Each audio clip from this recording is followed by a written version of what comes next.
여러분, 지금 사순절 넷째 주간인데 지난주의 말씀을 기억하십니까? 지난주의 말씀은 사순절 어떻게 보내고 계십니까? 하는 그런 말씀이었어요. 한번 여러분에게 또 한번 물어봅시다. 옆에 계신 분에게 사순절 어떻게 보내셨습니까? 사순절 어떻게 보내셨습니까? 잘 보내고 계셔요? 성경 읽으면서 경건하게 생활하면서 금식하고 구제하고 전도하면서 한 것이 하나도 없나요? 네, 우리 생각해 봐야 돼요. 이 사순절에 지난주 드려진 메시지 주 말씀은 작은 일에, 사람의 어떤 환경에 마음 상하지 마라 하는 말씀을 드렸어요. 어떤 사람 꼭 하나만 가지고도 마음 상하고 뒤틀려 줍니다. 여러분, 마음 상하면 그 다음에 바로 우리에게 오는 것, 따라오는 것이 있는데 그게 뭐냐? 원망이라고 그랬어요.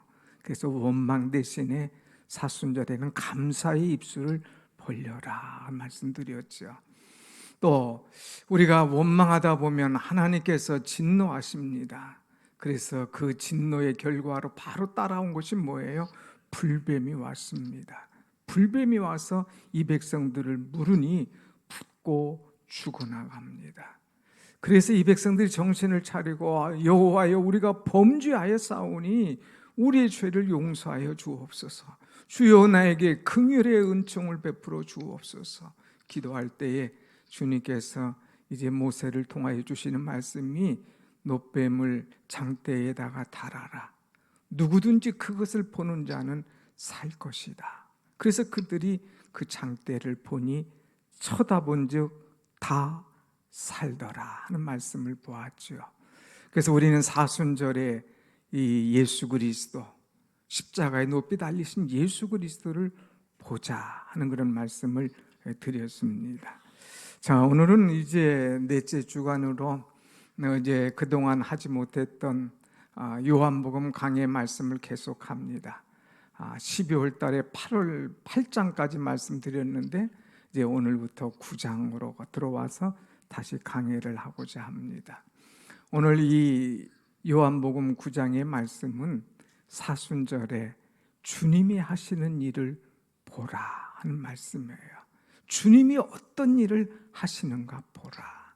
여러분, 우리는 이 사순절 주님을 보는 것뿐만 아니라 주님을 체험하는 것, 이것이 중요합니다. 주님은 어떤 분인가? 그 주님을 만나고 그 주님을 체험하고 그 주님을 나의 주님으로 영접하면서 내가 그 은혜의 바다에 뛰어가며 살아가는 것, 이것이 얼마나 감사하지요. 많은 사람은 얕은 물가에서 그냥 휘척거립니다. 그러나 우리는 얕은 물가에서 휘척거리는 사람이 아니라, 조금만 물이 더 세게 오면 더 막 죽겠다고 난리치는 사람이 아니라 오히려 깊은 물속에서도 헤엄치면서 파도를 즐길 줄 아는 그런 인생이 되어야 된다고 하는 말씀이죠. 오늘 사순절 하면 사람들은 대부분 그냥 슬퍼하는 애도의 기간으로 보낸 사람들이 종종 있습니다. 아닙니다. 이 사순절은 우리의 눈을 열어서 고난에 감추어진 주님의 깊은 뜻을 깨달아야 된다고 하는 것이죠. 그래서 오늘 말씀은 예수님의 7대 표적 중에 하나인 것인데 이제 6번째 표적을 말씀해 주고 있습니다. 예수님의 표적의 특징은 하나님이 하시는 일, 하나님의 주권적인 역사, 그리고 메시아됨을 보여주시는 말씀들이 쭉 나타나 있어요. 그 6번째 표적을 우리에게 주시는 말씀입니다. 오늘 본문에 이제 사람이 하나 나옵니다. 그 사람은 날 때부터 맹인된 이 사람이었어요. 여러분, 날 때부터 맹인이 되었다. 얼마나 힘들고 얼마나 괴롭고 얼마나 고통스럽겠습니까? 참, 그 사람의 인생은 어두움 자체였는데 우리 주님이 오셔서 그 사람에게 한 줄기 빛을 비춰 주십니다. 그의 눈이 밝아졌더라고 그랬어요. 그래서 새로운 세상이 그에게 열려지는 것을 보게 되지요. 우리 인생 자체가 어둠 아닙니까? 많은 사람들이 참빛 대신 예수님을 만나기 전에 세상의 고통 속에서, 혼돈 속에서 살아갈 수밖에 없음을 압니다. 혹시라도 여러분 가운데 예수님이 없다면, 혹시라도 어려운 일이 온다면, 나는 불행하다, 나는 무가치하다, 왜 나를 이제 이 땅에 오게 하셨나, 나는 삶에 의미가 없다, 소망이 없다, 이렇게 생각하는 분 있습니까? 이제 사순절에 예수님을 만나야 돼요. 그 예수님을 만나서 예수님 주신 빛을 받아야 되는 거예요. 그 빛이 내 심령 속에, 내 가정 속에 오면 우리의 심령이, 우리 가정이 환해지고 이제 삶의 의미를 다시금 깨닫게 될 줄로 믿습니다. 아멘. 예수님의 이 기적, 예수님이 하신 일을 우리가 보기를 원한다면 무엇보다도 하나님의 주권, 하나님의 놀라운 은혜에 우리가 늘 감사하고 감동할 줄 알아야 됩니다. 여러분, 모든 것은 그냥 되는 것이 아니에요. 병자를 고쳐주시고 사람을 구원시켜 주시고 하는 것은 전적인 하나님의 주권이고 하나님의 은혜임을 우리는 알아야 됩니다. 1절 말씀 보세요. 1절 말씀 한번 같이 시작합니다. 시작. 예수께서 길을 가실 때에 날 때부터 맹인된 사람을 보신지라. 여기 주어가 누굽니까? 예수께서 그랬어요. 예수께서. 그 다음에 예수께서 어떻게 하셨습니까? 보셨습니다. 보선지라 그랬어요. 그래서 예수님은 이 시각장애인, 이 맹인을 보셨다 하는 그런 말씀을 우리는 볼 수가 있습니다. 예수님께서 지나가시다가 날 때부터 맹인된 그 사람을 지나가지 않았어요. 다른 사람은 다 지나갔어요. 관심 없이 지나갔어요. 아니면 혀를 쯧쯧 차며 지나갔어요. 그런데 예수님은 그냥 지나갈 수 없어서 그 사람을 보고 또 그 사람을 고치는 그런 역사를 일으키는 것을 우리는 보게 됩니다. 이 말씀은 무엇이냐? 모든 것들은, 이 구원이나 치료하는 이런 역사들은 인간의 공로나 노력에서가 아니라 하나님의 전적인 은혜예요. 하나님의 주권 속에 일어나는 것임을 우리에게 깨닫게 해줍니다. 사랑하는 여러분, 우리는 주님이 하시는 일을 깨달아야 됩니다.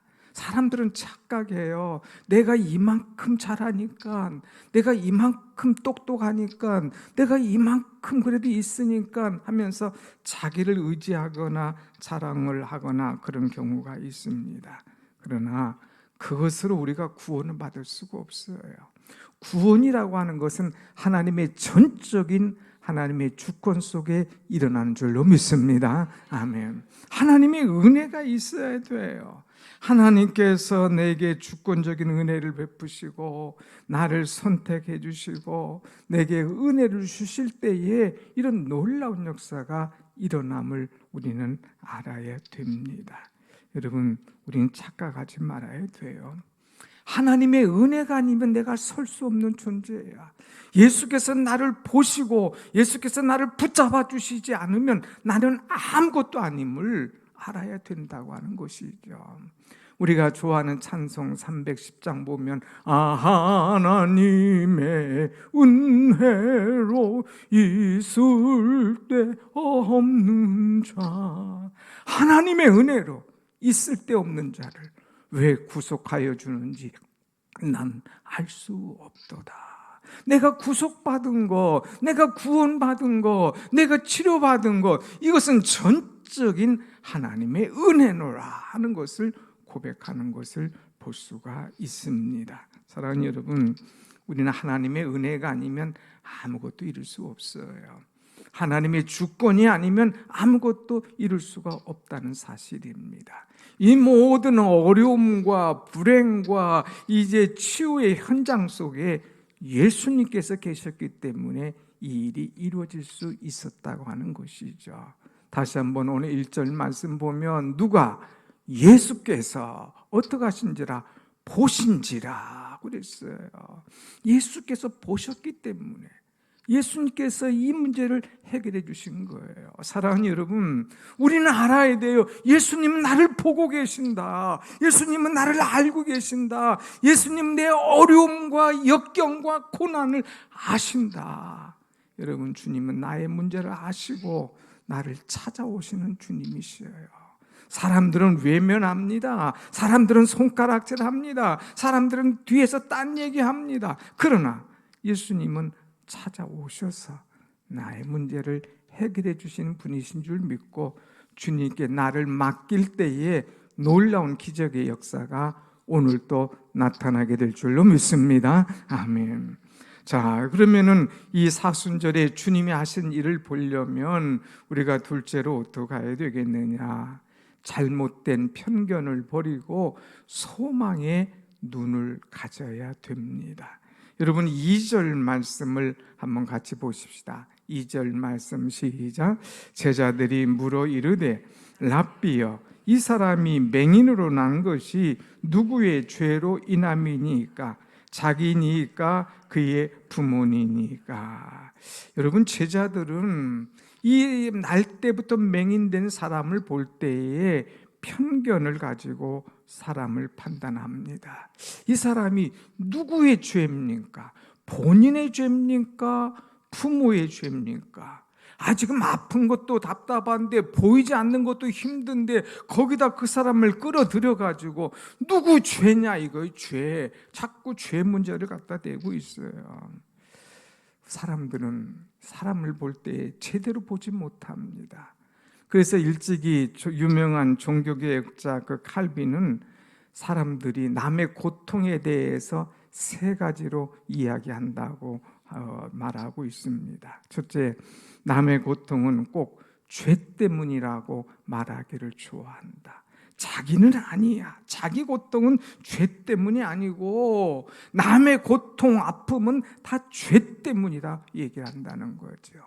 두 번째로, 자기의 잘못에 대해서는 아주 관대하는데 남의 잘못에 대해서는 굉장히 엄격하다고 하는 거예요. 세 번째는, 자신은 예외로 한다는 거예요. 저 사람은 죄를 졌지만 나는 아니야. 저 사람은 이런 불행을 당했지만 나는 아니야. 자기는 쏙 빠져나온다고 하는데 문제가 있다고 하는 것이죠. 오늘 여러분 어떻습니까? 누가 어려움을 당하고 누가 아픔을 당하면 무슨 죄가 있어서, 심지어는 전생에 무슨 죄가 있어서, 부모들이 뭐 잘못해서 이렇게 생각할 때가 많이 있습니다. 바꿀 수 없는 과거 때문에 낙심하고 거기에 에너지를 다 쏟는 것, 이것은 어리석은 일이죠. 여러분, 사람이 과거에 얽매이면 의욕이 없어집니다. 쉽게 낙심하고 절망하고 포기하게 된다고 하는 것입니다. 우리는 어려울 때에 자기를 비관해서는 안 됩니다. 내가 참 뭘 잘못했길래, 또 우리의 부모는 어떤 죄를 졌길래, 오늘 내 문제가 뭐기에 하면서 나는 저주받을 사람이야, 나는 해도 되는 게 없어, 내가 왜 이 땅에 태어났지, 이것만 자꾸 생각하면서 자기를 비하하는 그런 사람이 되어서는 안 됩니다. 이렇게 사람들이 자기를 비하하거나 남의 탓으로 돌리거나 저 사람이 무슨 죄, 누구의 죄 때문이냐고 비아냥거릴 때에 예수님께서는 그들에게 아주 명쾌한 대답을 주셨습니다. 그 대답이 뭐냐? 오늘 3절 말씀입니다. 3절 말씀 나같이 시작. 예수께서 대답하시되 이 사람이나 그 부모의 죄로 인한 것이 아니라 그에게서 하나님이 하시는 일을 나타내고자 하심이라. 아멘. 누구의 죄가 아니야. 이 사람이나 부모의 죄가 아니라 하나님이 하시는 일을 나타내고자 하심이야 하는 것을 말씀해 줬습니다. 여기서 나타낸다고 하는 말은 뭐냐? 빛이 나타나서, 빛이 들어가서 그를 비치게 한다고 하는 뜻이에요. 꽁꽁 숨겨져 있었습니다. 가슴에 꽁꽁 숨겨져 있는 거예요. 감추어져 있는 거예요. 누구도 그것을 모르는 거예요. 그런데 빛이 들어가니까 이 어둠이 밝혀지는 거예요. 어디에 뭐가 있는지 알아요. 어떤 문제가 있는지 알아요. 뭐가 숨겨져 있는지 알아요.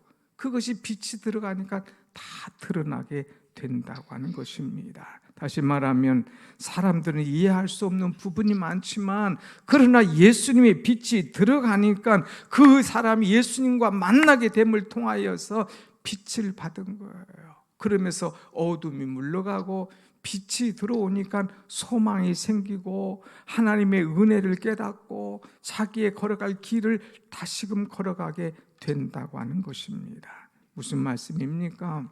사람을 볼 때에 함부로 편견을 갖지 말고 주님처럼 소망을 가지고 하나님의 일을 드러내기 위한 하나님의 계획이 뭔가 기대를 가지며 살아가는 사람, 그렇게 모든 것들을 볼 줄 아는 그런 사람이 될 때에 분명 하나님의 은혜가 오늘 또 우리에게 임할 줄로 믿습니다. 아멘. 사랑하는 여러분, 제자들은요 이제 그 비극의 원인을 캐는데 집중을 했어요. 쓸데없는 시간은 낭비합니다.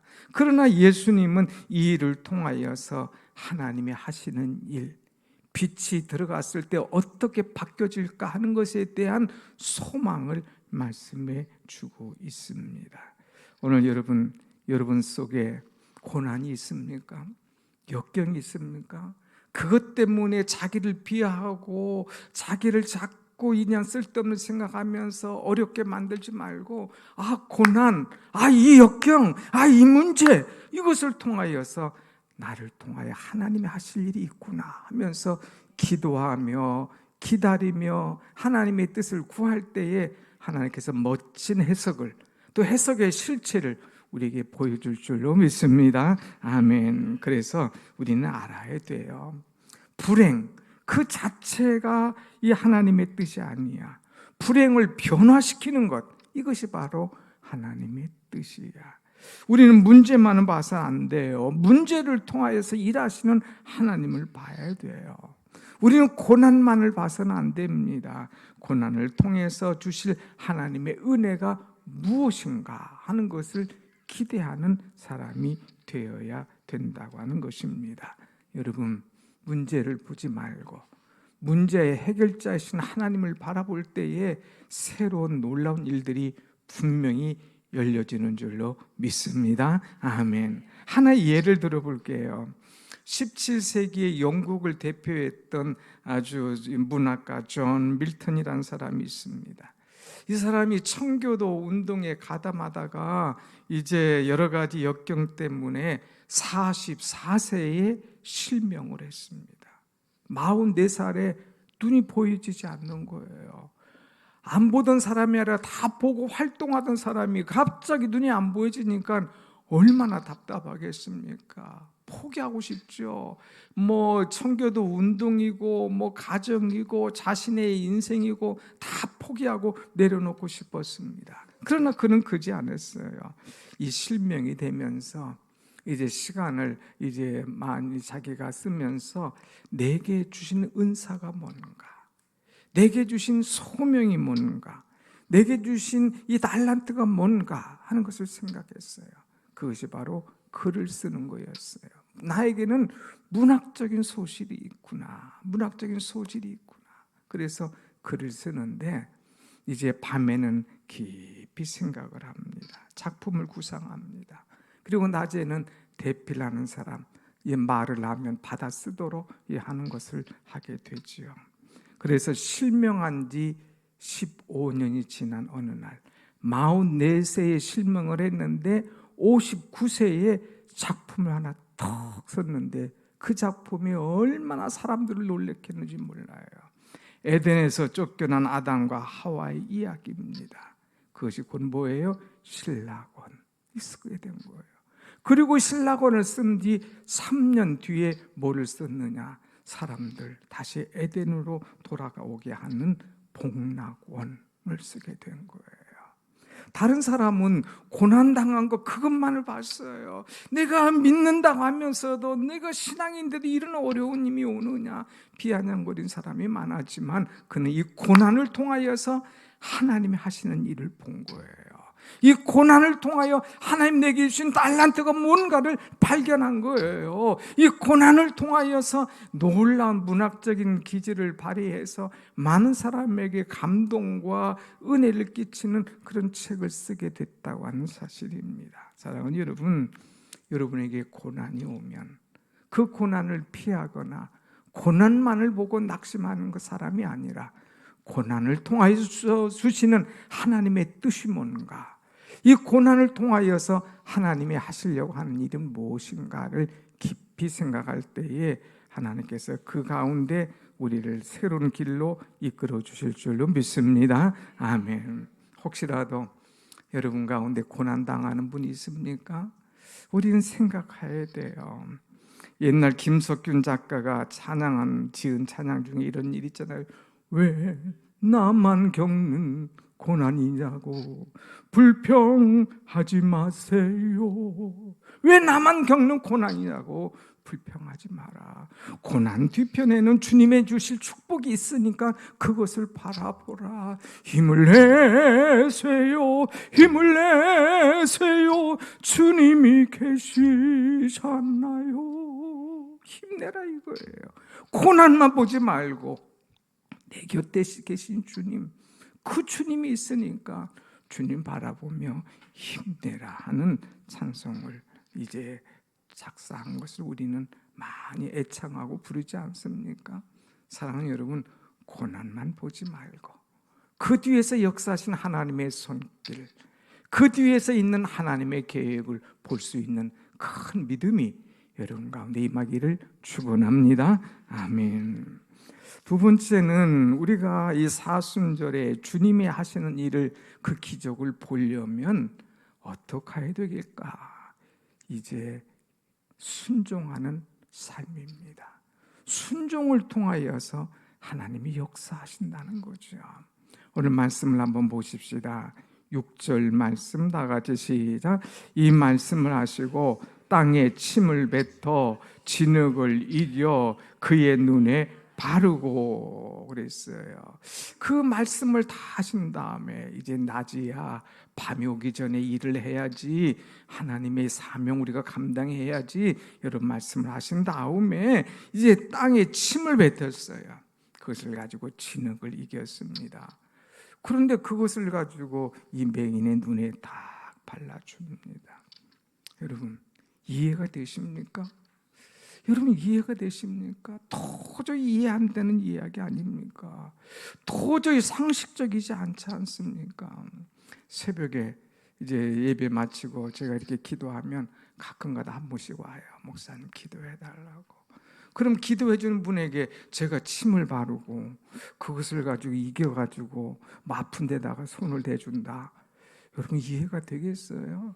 아니 어떻게 더럽게, 아니 나를 어떻게 알고 침을 뱉어서, 아니 도대체 이럴 수가 있나. 아마 기도받으러 왔다가 놀래가지고 도망갈 거예요. 여기 예수님이 이렇게 했을 때에 이 맹인이 어땠을까? 여러분 그는요 이 주님의 일하심 속에 자신의 체면과 자존심 다 내려놨습니다. 그리고 주님의 은혜를 사모하는 것을 볼 수가 있죠. 우리는 이제 이 주님이 하시는 일, 왜 이렇게 하셨을까 생각하면 이해가 돼요. 왜 주님이 침을 뱉고 진흙을 발라서 눈에 바르셨을까? 누구도 와서 이 사람을 이렇게 만나주는 사람 없거든, 눈 만져주는 사람 없거든요. 근데 손으로 만져주는 것이 아니라 차가운 흙이 와가지고 이렇게 뻐걱뻐걱 먹게 이제 눈에 발라주니까 얼마나 눈이 뻐걱겠습니까? 감각적으로 뭐가 닿는구나, 뭐가 흙인 것 같은데 벌써 알아차리지 않겠어요? 감각을 깨워주시는 주님, 그에게 육체적인 감각을 깨워주시는 주님인 거예요. 더 나아가서 주님이 그에게 말씀하십니다. 실로암에 가서 씻으라고 명령을 하셔요. 여러분 한번 7절 말씀 같이 봅시다. 7절 시작. 이르시되 실로암 못에 가서 씻으라 하시니, 실로암 못에 가서 씻으라. 주님이 그렇게 한 이유는 이 사람이 순종을 하는가 안 하는가 보시기 위함인 거예요. 평상시 주님이 아픈 사람들을 치료하는 방법은요 달라요. 기도해 주신 거나 이제 이 눈이 떠질지어다, 이 악한 질병이 떠나갈지어다 뭐 하시거나, 아니면 내 믿음이 너를 구원하였노라 이렇게 말씀하실 터인데, 오늘 떠나갈지어다, 치료받을지어다, 구원받을지어다 뭐 이런 말씀 없으시고 그냥 침을 바르고 이제 눈에 바르주신 다음에 이제 실로암 못에 가서 씻으라 하는 거예요. 여기는 여러분 실로암은 개울이 아니에요. 이렇게 가기 쉬운 곳이 아니에요. 이 당시에 실로암 못은요, 히스기야 왕이 이제 물을 대기 위해서 했던 그런 이 장소이기 때문에 한참 밑에 있는 거거든요. 인간적으로 갈 수 없는 것, 나를 왜 이렇게 시험하나 하는 것, 그런 것을 과연 순종하는가 안 하는가 보기 위한 주님의 계획이죠. 그런데 여러분, 그가 어떻게 했습니까? 그 말에 순종을 했습니다. 여기 보면 그 다음 절에 어떤 얘기 나옵니까? 이에 가서 씻고 어떤 눈으로? 밝은 눈으로 왔더라 그랬어요. 내려갈 때는 어두운 였어요. 그런데 들어올 때는 밝은 눈이었습니다. 얼마나 기쁨이 있겠어요. 여러분, 눈이 침침합니까? 대부분 이 땅의 안과들의 이름 최고 많은 것이 밝은 눈 안과예요. 침침한 사람이 밝아졌어, 어두운 사람이 밝아졌어, 너무 좋아. 밝은 눈으로 왔더라 그랬어요. 그런데 이 밝은 눈으로 돌아오는 비결이 있어요. 그것이 뭐냐? 순종이라고 하는 것. 여러분의 세상이 밝아지길 원합니까? 여러분의 마음이 밝아지길 원합니까? 여러분의 가정이 밝아지길 원합니까? 여러분의 신앙이 어두컴컴하지 않고 밝아지길 원합니까? 그것은 순종이에요. 순종. 여기 이 실로암 못에 내려가려면 아까 말한 대로 바로 옆에 웅덩이처럼 있는 것이 아니라 33개의 계단을 타고 내려가야 된다고 하는 거예요. 한번 생각해 보세요. 우리가 이제 눈이 좀 없어요. 가끔 가다가 장애인 체험하는 경우도 있잖아요. 눈 감고 올라가는 건 또 그냥 갈 수 있다고 그래. 근데 내려가다가 한번 잘못 짚으면 그냥 굴러 떨어지지 않습니까? 그런데 이 33개의 계단을 그냥 내려가는 거예요. 이 사람은 생각했을 거예요. 아니 33개가 아니라 330개라도 3300개라도 나를 고쳐주신다니 내가 왜 못 가겠느냐. 믿음으로 가는 거예요. 순종으로 가는 거예요. 여러분, 신앙생활 하면서 순종할 때 놀라운 기적이 일어난 줄로 믿습니다. 아멘, 아멘.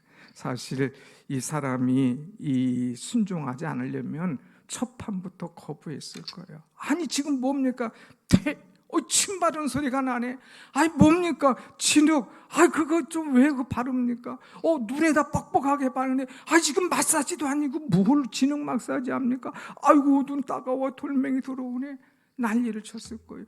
실로암 내려가라. 아니 왜 실로암입니까? 33계단. 아니 나보고 가다 굴러 떨어지라는 말입니까? 말꼬리 물면 끝이 없는 거예요. 불평하면 끝이 없는 거예요. 원망하면 끝이 없는 거예요. 그런데 주님의 이 말씀에 그대로 순종합니다. 아무런 대꾸, 아무런 반문, 아무런 원망 없이 그대로 순종할 때 이 역사가 일어나는 것을 보게 되지요. 사랑하는 여러분, 미국의 유명한 토레이 목사님은 이런 말씀을 하셨어요. 모든 권능은 하나님께 속하여 있다. 그 권능을 받는 데는 단 한 가지 조건이 있는데 그것이 바로 하나님께 절대적으로 순종하는 것이다 하는 것이죠. 여러분, 하나님의 기적을 보려면 어떤 말씀하든지 순종할 때에 그것들이 내 삶의 현실로 나타나게 되는 줄로 믿습니다. 아멘. 무조건 순종하는 거예요. 하나님의 능력 믿고 순종할 때 축복과 기적이 일어난다고 하는 것이죠.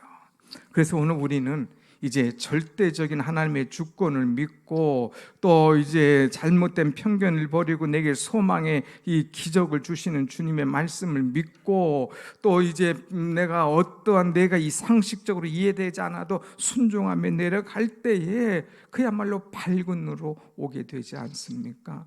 이런 은혜를 체험했다면, 이런 신앙의 기적을 보았다면 이제부터는 우리가 할 일이 있다는 거예요. 사순절에 기적만 보려고 하는 사람이 아니라 이 은혜와 기적 받은 것들을 우리는 증거하는 사람이 돼야 돼요. 오늘 말씀 보면 9절 말씀에 이런 말씀이 있어요. 9절 같이 봅시다. 시작. 어떤 사람은 그 사람이라 하며 어떤 사람은 아니라 그와 비슷하다 하거늘 자기 말은 내가 그라 하니 그랬어요. 무슨 말이냐? 사람이 막 뛰어와, 계단에서 막 뛰어와. 그런데 가만히 옷차림 보니까 맹인이었어. 그 사람은 늘 여기 앞에 있던 사람이었어. 이 사람이 그 맹인 아니냐? 아니야, 아닐 거야. 어떻게 맹인이 뛰어오냐? 되지도 않는 얘기 하지 마. 다른 사람일 거야. 자기들끼리 막 옥신각신하는 거예요. 그때 그 사람들 앞에서 여러분, 제가 그 맹인입니다. 내가 바로 그 사람입니다 하면서 자기의 정체성을 그대로 이야기하는 거예요. 지금 말 잘못됐다가는 큰일 납니다. 바리새인들은 어떻게든 예수님을 잡으려고 그러고 그에게 은혜 받은 사람에게 흠잡으려고 하는 이때에 말 잘못하면 그냥 넘어가게 되는데 그 앞에 당당하게 내가 바로 은혜 받은 사람입니다. 내가 바로 그 사람입니다 하면서 하나님의 기적을 체험한 자기를 간증하는 그런 모습을 우리는 볼 수가 있습니다. 그래서 이 사람이 육체적인 질병뿐만 아니라 나중에 주님이 또 만나주셔서 영혼의 구원까지 허락하시는 것을 보게 되지요. 사랑하는 여러분, 우리는 주 안에서 이 놀라운 은혜를 체험한 새로운 피조물인 줄로 믿습니다. 아멘. 그래서 우리가 좋아하는 말씀이 있잖아요. 고린도후서 5장 17절 말씀. 고린도후서 5장 17절 같이 봅시다. 시작. 그런즉 누구든지 그리스도 안에 있으면 새 좋은 피조물이라. 이전 것은 지나갔으니 보라 새 것이 되었도다. 아멘. 새 것이 되었도다. 이전 것은 지나갔어. 이제 맹인된 것은 사라졌어. 너는 새 것이 되었어. 그리스도 안에서 새로운 피조물이 되었어. 이것을 깨닫고 이것을 자랑하고 이것을 간증할 수 있는 사람이 되어야 돼요. 여러분, 사순절에 그냥 지나가는 사람이 아니에요. 고난을 잘 통과해야 면류가 있는 거예요. 시험을 잘 통과해야 은혜가 있는 것 아닙니까? 이 사순절에 우리는 이 고난, 이 역경, 이 어려움을 통과하고 주님의 은혜를 경험해야 돼요. 주님의 그 기적을 내가 몸소 체험해야 돼요. 여러분, 내가 어려웠는데 힘들었는데 주님이 내게 찾아오셨어요. 주님이 내게 전적인 은혜를 베풀어 주셨어요. 내게 소망을 주셨어요. 내게 말씀을 주셨어요. 그 말씀에 내가 순종했더니 이렇게 밝은 눈으로 돌아오게 됐어요. 그 장본이 나예요. 여러분, 나를 보고 예수님 믿으세요. 이 맹인이 이야기한 것처럼 우리도 예수님을 마음껏 증거할 수 있는 은혜의 절기가 되기를 간절히 축원합니다. 아멘. 사람들이 그렇게 얘기해줘도 못 믿는 거예요. 이러쿵저러쿵 자꾸 쓸데없는 얘기를 하는 거예요. 그래서 그 사람들에게 왜 자꾸 나에게 묻느냐? 당신들도 그의 제자가 되길 원합니까? 나는 예수님의 제자가 됐는데 당신들도 예수님의 제자가 되길 원합니까? 하면서 거꾸로 역으로 물어가는 것을 보게 되지요. 한번 보세요. 사순절인데도 믿음이 시원찮고 흔들흔들하고 확실한 신앙이 없는 사람들이 있어요. 그분들에게 예수님 만난 것, 예수님 내게 은혜 베푸신 것, 그래서 내가 소망을 가지고 확신을 갖게 된 것, 이 놀라운 기적의 역사를 우리도 증거하는 그리스도의 증인들이 되시기를 간절히 축원합니다. 아멘. 오늘 말씀을 붙잡고 우리가 함께 기도하십시다. 주님, 사순절 그냥 보내지 않게 하여 주옵소서. 사순절 그냥 힘들고 하고 고난의 주님만 생각하지 않게 하여 주옵소서. 오히려 이 사순절에 주님의 기적을 체험하게 하여 주옵소서. 하나님의 주권을 인정하면서 또 하나님께서 내게 소망을 주심을 기대하면서 어떤 말씀을 주시든지 인간적인 생각으로 해석하는 것이 아니라 그 말씀에 순종하면서 하나님의 기적을 체험하고 내 눈이 떠지게 하여 주옵소서. 오 주여, 내 영혼에 빛이 들어오게 하시고, 오 주여, 내 삶에 주님의 빛이 와서 밝아지게 하여 주옵소서. 그래서 이 모든 것들을 은혜로 증거하는 우리가 되게 해달라고 다 같이 한 목소리로 기도합시다.